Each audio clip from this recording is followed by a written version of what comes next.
Yes, yamba kunasikiliza ni Baraka One TV ikiwa majira ya saa 9 saa za Afrika Kati, saa 10 majira Afrika Mashariki. Rajabu Akili Kabonga, the one and only town DJP, Baba Mzivu Suma, niko na Roger Seko Rafael. Naam, tumekaribia ndani ya studio Baraka One TV likuja na habari na maelezo. Kipindi habari na maelezo ambacho uko na kifuata sasa hivi, ili kwa kwanza kupata matangazo yetu, tafadhali like pia subscribe Baraka One TV. Tuko pia Facebook pamoja na TikTok, like na follow page zetu na utakuwa kwanza kuwa unapata haya matangazo kila wakati. Na pia usikose kufuatilia Mwangaza TV ambako utakutana na matukio mengine ya yote ambayo yako yanazidi kurinda mashariki mwa Jamhuri ya Kidemokrasia ya Kongo. Katika yale ambayo tuko nayo kwa mchana huu, alfajiri hii ya leo, habari na maelezo ni kwamba jijini Bukavu M23 kuwakamata waendesha pikipiki huku wakikimbizana risasi zilizopigika usiku wa kuamkia leo ndani ya kata ya Industrial jijini Bukavu. Mauaji ya mtu mmoja ambaye aliuliwa na majambazi wa M23. Na habari nyingine ni kwamba Troisième Zone ya Defense ambayo ilikuwa inaongozwa na Pacifique Masunzu, hatimaye Nyembo Abdallah ndiye amechukua nafasi hiyo kutoka kwa Pacifique Masunzu. Jamhuri ya Kidemokrasia ya Kongo kuisaidia kuipatia Burundi kati ya milioni 40 na milioni 50 kwa ajili ya kutengeneza uwanja wa mpira, ikiwa ni moja kati ya hali ya ushirikiano na ujirani mwema na kazi kubwa ambayo Burundi iko inaifanya kwa ajili ya kusaidiana na majeshi ya Jamhuri ya Kidemokrasia ya Kongo. Pia tugusia barabara za Maniema kuharibika, huku maroli zaidi ya 150 zikikwama kwa sababu ya utovu wa barabara kuwa mbaya. Pia watu zaidi ya 20,000 kuteseka kukosa misaada ya kihutu na kukimbia makazi yao kutokana na mapigano ambayo yakuendelea kati ya M23 wakijaribu kuzivamia ngome za wazalendo pamoja na FARDC katika mwezi wa Oktoba na mwezi wa Novemba. Na pia tutakuja kugusia kiongozi mkuu wa nchi ya Qatar, Emir wa Qatar, akiwasili jijini Kigali nchini Rwanda, huku akisubiriwa pia kuja Kinshasa. Nini ambacho kimemtuma kuja Rwanda kabla ya kuja Kinshasa? Kuna masuala gani kati ya Qatar na Rwanda? Yote hayo utasikia kupitia Baraka One TV ndani ya kipindi habari na maelezo.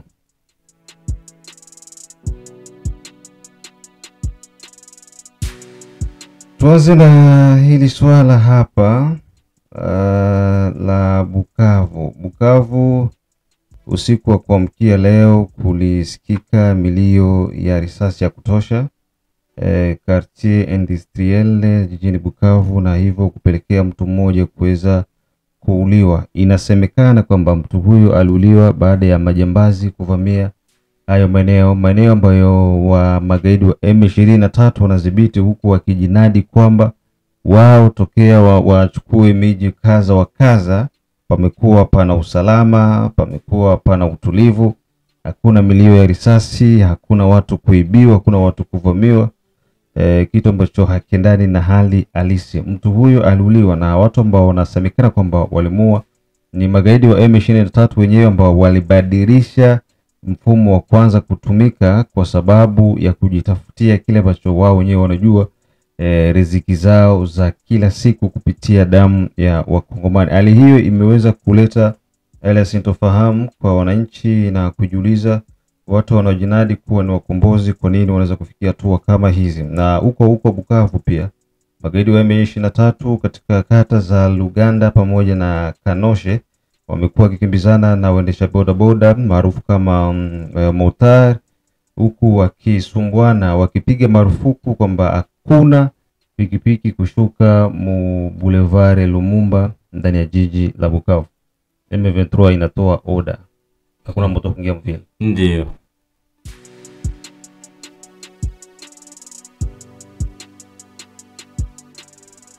So kwa upande mmoja tuseme tone M23 kutoa order ya moto kutungia mvile, eski ni mzuri? Hapana, sio nzuri.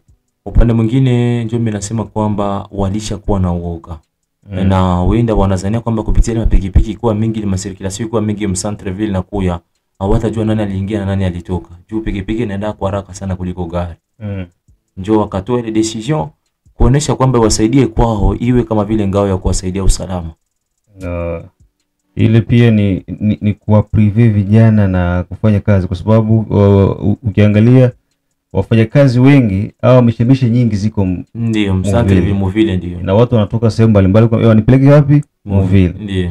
Sasa itakuwa ni ngumu, na pia utasababisha hata gharama za usafiri kupanda mara mbili. Ndio. Itabidi utoke sehemu ufike sehemu ushuke, ulipe kwanza kisha tena utafutane na usafiri wa kufika Muvile. Na kwa upande mwingine pia katika hizo harakati za kukimbizana na bamotari, balikuwa pia wanakamata bamotari wengine na kupakia basoda hapo kuwapeleka Walungu. Ndio. Pamoja na maeneo ya Nyangezi kwenda kurenforce. Nashangaa M23 kuanza kunyang'anya mamoto baina nazo kufuru. Sijui ni nini ambacho kinawakumba. Je, hii inaonyesha kwamba logistique yao isha. Hii mambiskade yenye biko na choma huko magari wao kama ndo unaisha. Logistique inaisha papa. Ni wanaume tu hawawezi onesha haibu mbele ya watu, lakini haibu itaonekana. Tunajua inaanza onekana. Julizi kwa nyang'anya mtu pikipiki yake alikuwa analisha familia yake. Umunyang'anye pikipiki bodaboda niende kufuru. Sasa ngapi chance ya kuishia kule na unajiona wa bure. Ndio. Wanatia fuli sasa. Wasipotende ni sasa kidogo. Wanatia fuli sasa. Hebu tuzungumzie kuhusiana na Nyembo Abdalla. Taarifa za Troisième Zone de Défense. Ndio. Nyembo Abdalla ni kiongozi ambaye amechaguliwa, yeye ndio mwenyewe amekomboa General Masunzu katika wadhifa wake, kwa sababu ukiangalia Masunzu alikuwa amesemekana kwamba yuko kati ya watu ambao wanafanya masuala ya uhaini wa kuleta masuala ya kutaka kupiga kudeta na kukolabore na watu ambao wako wanataka kuleta usalama mdogo nchini Kongo. Hii kaonesha kwamba wakati walibloke yeye General Masunzu, nafasi yake ikasalia bila mtu yote ule. Na ndio akasema hacha watafute mtu ambaye anayefaa. Ndio akaleta huyo general ambaye atasaidia General Major Nyembo Abdalla, ambaye ndio remplacer Masunzu katika 3e zone de défense. Na kiangalia hiyo 3e zone de défense ni zone kubwa sana ambayo inaenglobe province ya Nord Kivu, Sud Kivu, Maniema, Chopo, Ituri, Bawele na Uele. Parcours ya huyo bwana. Niseme kwamba General Major Nyembo Abdalla alikuwa kamanda wa 31e region militaire mu province ya Chopo. Vile vile mu 2022 alitumika kama vile kamanda kwenye sector operation huko Ituri. Na vile vile akawa anatumika vile vile kama vile mratibu ambao alikuwa anashimamia operation ambazo zilikuwa za kati jeshi la taifa FARDC kumrazi na jeshi la Uganda UPDF ambazo zilikuwa zinasaka wanamgambo ambao walikuwa wanaleta uturu huko maeneo ya YDF. Na vile vile alitumika kwenye position commandement mu 11e region militaire mnamo mwaka 2012 2012, ambapo alipita kukutana na viongozi wa MONUSCO na wakazungumza kuhusu masuala ya kuongeza nguvu kwenye jeshi la taifa FARDC. Ndio nakutosha kwamba kupitia lobbying zake anajua nakutosha hata kwa leo MONUSCO na wale wakontisha wanafanyisha wa jeshi la taifa FARDC mafunzo moja ya kijeshi ambayo upande wa maadui wa M23 na viongozi wao wa Olivier Ndaurugije kila wakati wako nalalamikia kusema kwamba MONUSCO iko nafunza mafunzo ya kijeshi. Kwa hiyo General Abdalla pia alisaidia kwa ajili ya lobbying ili MONUSCO iweze kukubali kufundisha FARDC. Ndio ilikubali. Ni kupitia yeye kabisa mazungumzo yake ndio ilisaidia, kwa sababu ni mtu ambaye alitumika vile vile mu collaboration mzuri sana na MONUSCO. Hata kwamba walikuja ondoka wakasalia wale wadogo, lakini walikuwa na confiance kubwa naye, na mpaka mfikie kwa kiwango kusema kwamba wapane mafunzo ya kijeshi kwa wanajeshi wa FARDC. Ilionekana kwamba walikuwa wana contest sana, na confiance na yeye. Na pia maesploa zake zijafanya kwamba tofauti na hiyo kushawishi MONUSCO ipatie formation FARDC. Kitu kingine gani cha ajabu kenye tunasema huyu kisa anaingia pale labda atatusaidia kuweza kukomboa maeneo zenye ziko mikono ya M23? Niseme kwamba ameshawahi kufanya mambo mengi sana, exploit zake ziko nyingi sana. Niseme kwamba alipambana katika maeneo mengi sana ya huko maeneo ya Ituri. ambapo ukiangalia kupitia yeye alijisaidiana kabisa na vikosi vyake ambavyo alikuwa navyo maeneo ya huko Ituri, ndio wakawa na collaboration na UPDF jeshi ya Uganda, na hiyo ndio ilikuwa tumeona wanapambana na wale wanamgambo walikuwa hiyo maeneo. General Nyembo Abdallah, wewe unamwamini? Sijamwamini kwa 100%, lakini naweza nikamwaminia kwa 60%, 60%. Ndio. Kwa sababu gani? Ukiangalia parcours yote ambayo nimetoka kuzungumzia hapa inaonyesha kwamba ni kazi kubwa amewahi kufanya. Na hii kupitia ndogo ambayo amefanya ni kupongezwa. Ali sawa, ni kupongeza. Alitoka Ituri wakiwa wanakolaborate na UPDF kwa ajili ya kuwasaka ADF, MTN ADF nalo. Je, walifanikiwa kuondosha nani ADF? Hawakufanikiwa, lakini kwa kiwango kikubwa walifanya kazi. Kuna wakati waliweza bombarde maposition za ADF, wakasema tuna neutralize kabisa kwa sehemu kubwa ADF. Lakini baada ya miezi mitatu ADF tena hiyo ikazinduka, na hapa juzi wamefanya tena mauaji. Kwa hiyo tuseme kwamba mu arme Congolaise ndio kolonele ama generale mwenye anaweza kuwa cité kwamba alifanya action na akametrize ba rebel ndio ni Jean Lissi Bauma general ndio na Mamadou Ndala. Wale tu ndio wasa kwamba walifanya action na ikaonekana kwamba walipiga adui na adui akaenda hakurudiaga tena. Benye balirudisha nani M23 mu Kongo ni ba politiciens walimkimbia na akarudi. M23 amerudi tena. Armée congolaise ili vaincre M23 ndio ikawapiga ikawavusha mpaka Uganda na Rwanda. Ba politiciens tena ndio wakatoka kwenda kusijema accord ndio ule Uganda na Rwanda. Unaelewa? Huko jeshi ishapiga. Unaona? Ndio. Kwa hiyo manake ni support kupitia wafanya siasa wetu ndio wamefanya. Hii sasa. Hoje kama hivi vyote ni M23 ni ba politiciens ndio wanaingiza hivi maagizo yote. So huyo ni General Abdallah. So tunategemea kwamba kulingana na parcours yake, kulingana na uwezo wake, labda atakuja kuchanger mifumo yenye nani huyu Masunzu alikuwa anatumikisha. Yeye atakuja na system nyingine mpya ambayo itasaidia, na hilo ndicho kitu ambacho watu wako wanalilia. Wanataka kupata kamanda ambaye atakuja kusaidia kufanya kama gisi alivyosema Chiviri. Unaona Chiviri hapa? Ndio. Alivyokuwa determine kusema ki ataanzisha maoperation, ilipareki kwa mablokaji zenye baliweza kumbloke. Ndio, walibloke. Sasa tu tunajiuliza, je, hii vita na sisi na serikali tunaijua? Juu pia ukiangalia kwenye taarifa zetu ambazo zimepita, M23 walisema ki watadesarme wazalendo. Ndio.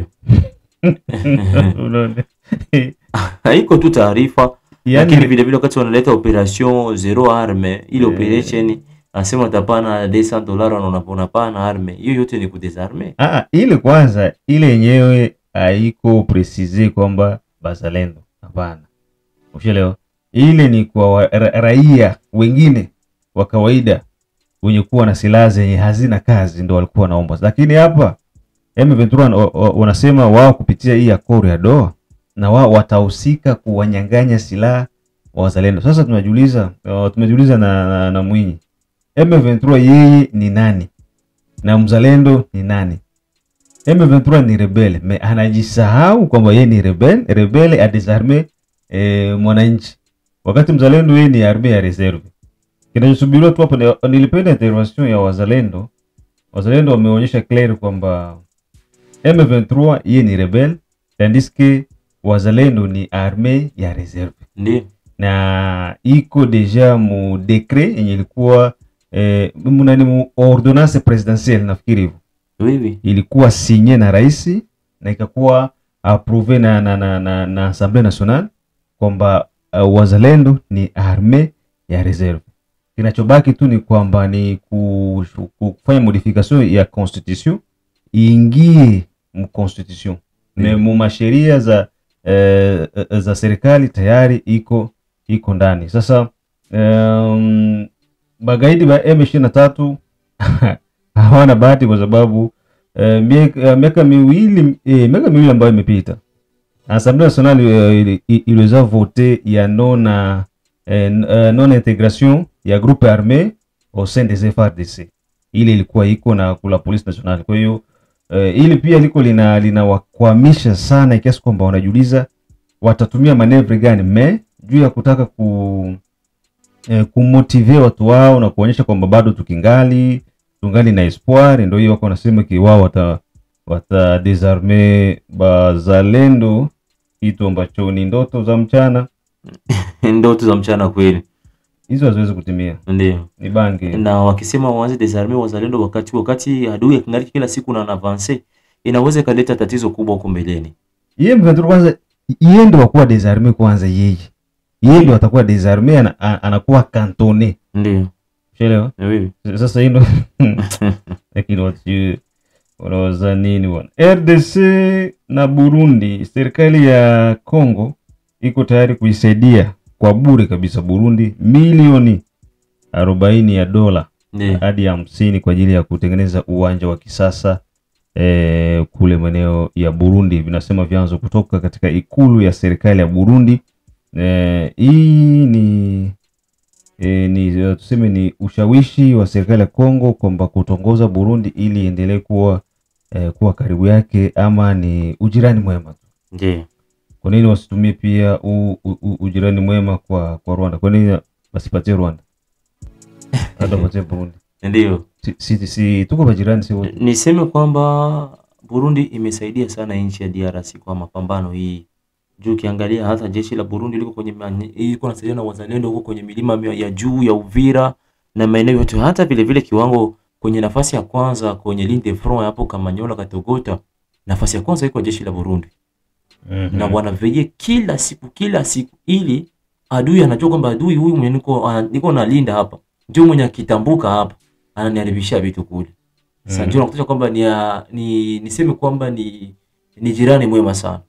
Mtu mwenye anakusaidia kwenda kupiga adui mwenyewe kwako alikuwa kama vile anakushinda. Sio kusema kwamba jeshi la taifa FARDC limeshindwa, lakini lilikuwa lishakuwa na matraizo na batretre mo katikati. Na ndio maana kutanisha kwamba jeshi la Burundi kakuja kasema ewana mutraire, lakini makopezeni mufanye, lakini hapa watu hawatapita hapa juu wataniharibisha vitu vyangu.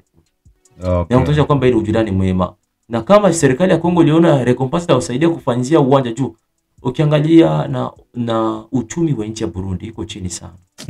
Iko chini sana. Ukiangalia hata kwenye pesa, ukiona hata kwenye masuala tu ya dola tu, ukipita na dola Burundi wanakuona kama uko mtu wa ajabu sana. Hiyo inaonyesha kwamba uchumi. Ukisikia Burundi mtu ana detourner 50,000. Habia kwanga. Lakini Mkongo ni 300,000. Ndio. 400,000 ndio ziko detourner. Wewe kutoa 50,000. Ni hatari. Jambo la hatari. Watatengeneza uwanja ambao utakuwa na uwezo kuchukua viti 20,340. Ndio. So utakuwa ni uwanja wao wa kwa kiwango chao utakuwa ni uwanja mkubwa. Na pia Wakongomani nilijaribu kufanya sondage kwa Wakongole. Asilimia kubwa ya Wakongole wanasema babapatie tu. Ndio. Tena isiwe asema bianani tuwakopesha, tuwapatie bure. Juu wanastahili, ni majirani wema na wamekuwa wakishirikiana na sisi kwa asilimia kubwa. Na wengine wanasema waiongeze hata mara 2. Kwa hiyo tukipatia 100,000 ni jambo la kawaida wafanye vile. So Burundi Bakongole biko pamoja na nyinyi bwana. Ndio. Hii inasaidia kabisa juu hata uwanja ambao wako nao. Nitoshe mfano wakati mechi moja hivi Kongo iliwahi kucheza na Ndama Murugamba, ndio timu ya taifa ya Burundi. Katika uwanja wao mvula ilinyeshaga, kisha maji yakawa kama vile kiziwa cha Tanganyika imehamia uwanjani. Ile katumana kumita wachezaji niseme kwamba serikali ya Burundi na viongozi ambao masuala ya mpira wakaleta mamatelaza mpya, wakachia mustade juu ya kwanza kugote ile mai yote ndio wakakausha tena uwanja. Maana uwanja mpira wote ulikuwa uwanja wote uko na jaa maji. Hii kuonyesha kwamba na peluze ilikuwa vibaya. Sasa hivi uwanja wao pale unaona huko unajengwa vizuri sana. Ndio. Hii inaonyesha kwamba kazi kabisa atakao wako nayo juu. Na ukiangalia hata kiwango cha mpira kwa nchi ya Burundi iko chini sana kwa upande wa Kongo. Kwa kwamba ndio maana nasema nchi ya Kongo wakati itaendelea itakuwa ni Ulaya. Ndio. Wewe watoto wetu. Unajua mu Afrika Central sio mu Afrika Central tu, mu Afrika. Nchi nyingi za Afrika ni watoto wetu. Ndio. Na South Africa walikuwa ni watoto wetu. Walitoka, Mandela anatoka jela, anasema kwanza eskala kwanza niende Kinshasa. Niende pumzika Kinshasa.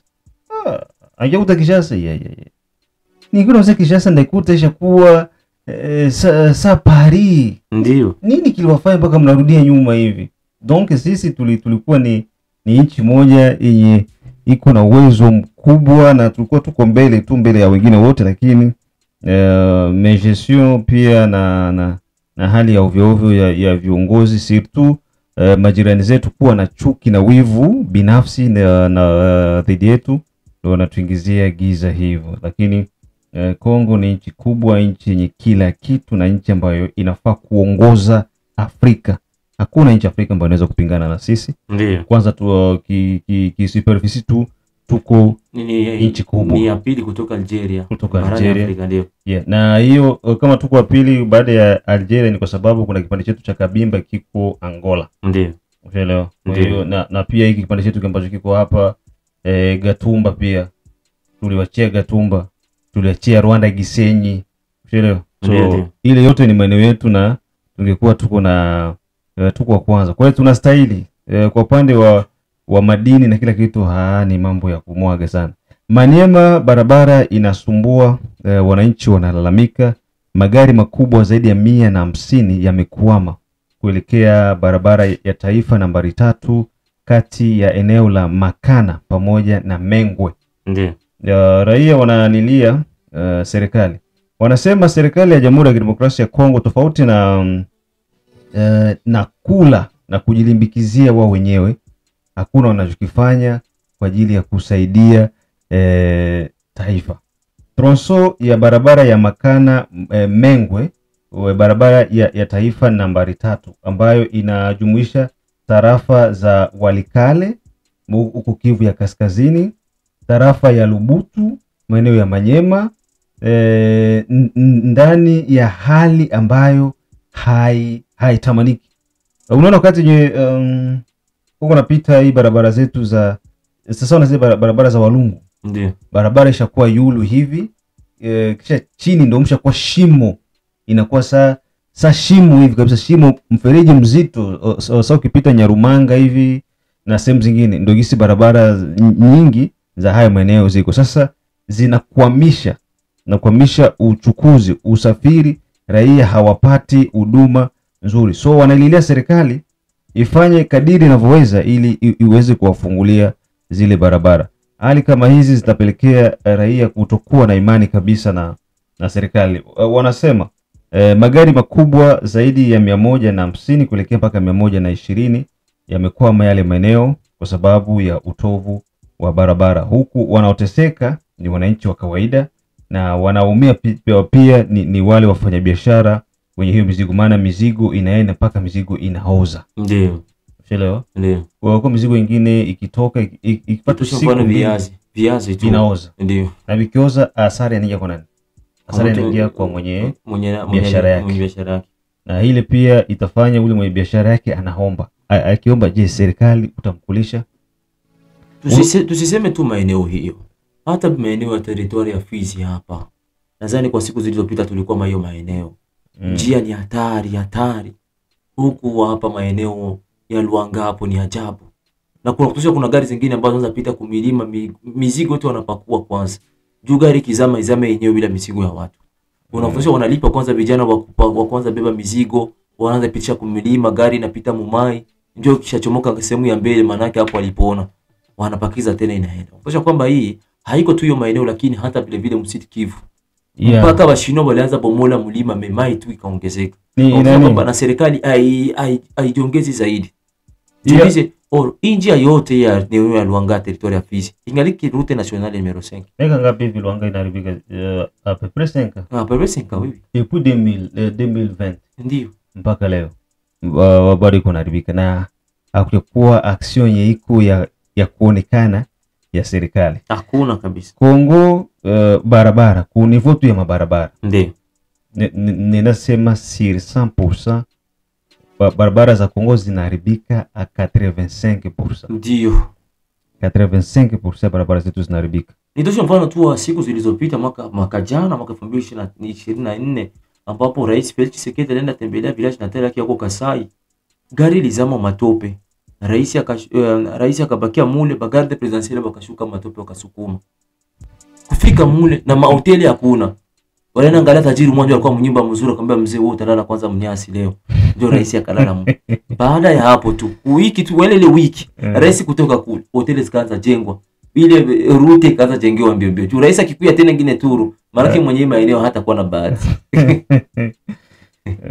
Eske unajua Kongole hakuagi na mambo makubwa sana. Ndio. Ukimtengenezea tu barabara, umpatie mai, mpe kura, vingine vyote mwachie peke hata hivyo. Yeye mwenyewe atajenga hata. Donc Kongole ni mtu mwenye sio mwananchi wa njanja. Na yengine zaidi adui wa Mkongomani mwenyewe. Yeah. Ndio hapa Uvira tulipata bahati kwanza ya hii miaka ambazo zimepita. Hapa kulikuwa mzee ambaye alipata akili nyingi shuleni za kutengeneza baraje ya umeme hapa maeneo ya Kalebabenge. Akatengeneza serikali vitengo vingi vikakuwa na mabiro ndio. Akakimbia. Ile maeneo kule nilipikaga eko lakini sikufanyaka reportage njoo asara ile Tumaini Baraka wane tutapata kama muda wakati mmoja kufika kule. Ule mzee alitengenezaka na mavani machuma zimoza kidogo kidogo. Umeme ikakuwa kule kuma miti na watu wakaanza kwa makanali pisi wanachia kunyumba nyasi. Si ile kura iko na liko magambo ya Kashekebu. Ndio Kashekebu ile kura. Hizi masiku tena ndio imekuya. Juu naona wakati tunafika mvurugu za wazalendo hakuna jamu ya DG alikuwa anaenda fuatilia kule kwa ile baraji. Juu naye alikuwa na wazalendo juu ile maeneo yenye alikuwa anapana kura alikuwa anapatia umeme hata vile vile wazalendo. Shamzalendo ataitika mufunge ile baraji juu na wakati anapata umeme hata kukubalie.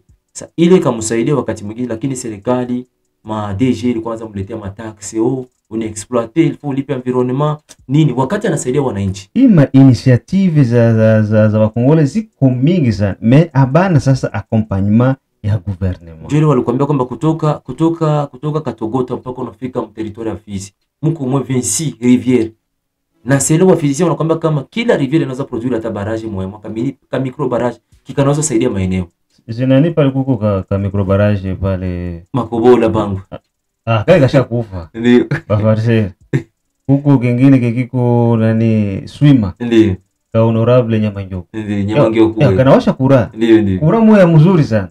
Na ni junior honorable, ingekuwa si honorable kama na shaka funga. Unaona nani kabla ya chaguliwa. Ndio. Ilikuwa tu ni projet yenye haikuwa realisé. Ndio. Mais une fois kuchaguliwa kama député national, après quelques mois inane leo na nikureko napata. Ndio. Tuulize sama nyumba za hai. Malgré que bilie haingaliki rekile mekutosha kwamba avance inakuwa juu ya umeme. En tout cas swima sasa hivi biko na kura kushinda hii yetu hapa hivi. Biko na kura kuanzia asubuhi mpaka asubuhi nyingine. Ndio. Kura nani haikatiki. Tena unapita mchana kweupe matazi zinawaka kwa barabara. Mchana kweupe. Ndio. Unapatia. Wasio sipokuwa lazimisha mchana kwanza. Ile ni kuamsha kura ya bure bure. Kwa hiyo ni jambo moja la maana sana. Tukishana na hiyo swala la Manyema, watu zaidi ya 20,000 ni wamekimbia makazi yao kutokana na vita ambayo inaendelea maeneo ya Kivu ya Kaskazini na Kivu ya Kusini. Kulingana na shirika la haki za binadamu ndani ya vitengo vya Umoja wa Mataifa vinasema hali ya kiafya pamoja na kiutu imedhoofika sana. Kwa hiyo wanahitajika watu hawa kuweza kupewa mahitaji muhimu haraka iwezekanavyo. Pia Emir wa Qatar ameingia Rwanda akiwa kunasubiriwa Kongo, akaingia kwanza Rwanda. Hii katika kimahesabu ndio inaonyesha Rwanda ndio iko privilege sana na Qatar kuliko Kongo. Tusitoe maamuzi ya kimahesabu. Ndio kimahesabu. Ndio inaweza kawa vile juu tuseme hivi. Ndio uko na mdogo wako. Sawa? Ndio. Kisha mjomba wenu anasema bwana nitakuja kuwatembelea. Kila mtu yuko na kwake. Ndio. Na wewe na mdogo wako mko na mapromise yenu zenye ziko. Sasa anasema nitakuja kuwatembelea ili tu resolve hii problem. Ndio. Anasema kila mmoja nitamfuata kwake, anisubiri kwake. Kisha unasikia kwamba alianza kwa mdogo wako, wewe kama mkubwa. Wewe unajisikia? Inaweza kaoma muro, lakini kufuatana na mimi hesabu zangu niko nazo. Ni kusema kwamba kutoka huko Qatar unafika mpaka Kinshasa, una upana mrefu sana kuliko mtu anatoka kule Qatar kufika Rwanda. Rwanda ni karibu. Ni karibu. Ndio. Kutoka wanatembea na nina kinga. Sio kinga, ni avion. Ni avion, helicopter. Ndio, lakini sasa Kigali na Kinshasa kuna umbali gani? Kigali na Kinshasa hakuna umbali wote, lakini avion aliona kwanza destination itakuwa karibu. Kwa nini aanzie Rwanda? Nadhani tunaona hata karte yenyewe unaonesha kwamba unatakiwa kwanza ufike kwanza Rwanda utafike nchini Kongo. Ndio. Bale awakila ni wanasafiri na ndege za abiria. Zile ndege ni ndege za kimataifa za serikali. Kwa hiyo gisi ndege inanyanyuka kwamba tunaenda tu Goma, itakuja hawatafuata ile malinye za ndege za biashara. Ndio. Elewa? Ndio. Kitendo cha wao kufika kwanza Kigali wakati Kinshasa hivi mpaka leo Kinshasa tuko na Bangoe. Ndio. Wanasema kumaliza mantriti hapo na Kagame sema wanaenda Kinshasa. Nini analizi hapa ziko tofauti, lakini kwa kawaida tukia Afrika hauwezi anza kwenda kumtembelea mdogo kabla hujamuona mkubwa. Na sisi na Rwanda, sisi ndio wakubwa wa Rwanda. Ndio. Hata wakati wa nchi zingali tatu ilikuwa inaitwa Kongo, Rwanda, Burundi. Umeelewa? Kwa hiyo ni hivyo, sisi ni wakubwa kila kitu, yani kila kitu. Na hii inanipa mawazo ya kusema kwamba hii mazungumzo yote ambayo kila wakati viongozi wa Kongo wana privilege haitaleta matumaini yoyote kwa kumaliza katu masuala ya vita. Wakati una privilege kwanza mtu mwenye anagrese kwanza mwenzake. Ni sawa vile mtu mwenye wako wanapigana wamesha kuangusha chini. Ashaenda patana tena ule mko yule yako nyona kwambia bwana, "Iko hai, mlianza hai." Ashaenda mbele wa chini. Wewe unaonea mwenzako na wakati yeye iko chini yule anaenda support. Hii inaonyesha kwamba Qatar nao wako na pari moja. Sisi kama nasema kwa wale wazungu wanakuwa na interest wao wenyewe kwa agendezi kukashe. Of course. Wale wako na interest na kuna kitu kingine. Normalema ingekuwa ni hivyo, lazima angekuja kwanza anzie kwetu. Tuishie hapo. Ndio. Tuishie hapo. Nafikiri mengine tutakuja kuyajadili kulingana na muda ambao uko unasikiliza. Kesho ikiwezekana tutakuwa tuko na Delphin Kubwa. Ndio, Delphin Kubwa. Delphin Kubwa kupitia Baraka1 TV. Ni kiongozi wa chama cha PNL na yuko nje kidogo ya nchi. Ndio ile nasema kwamba diaspora wanapenda kuja kutuongoza sisi huku, wakati wakipewa madaraka wanakuwa wanafanya vitu ambavyo havieleweki. Tutamsikiliza. Ndio.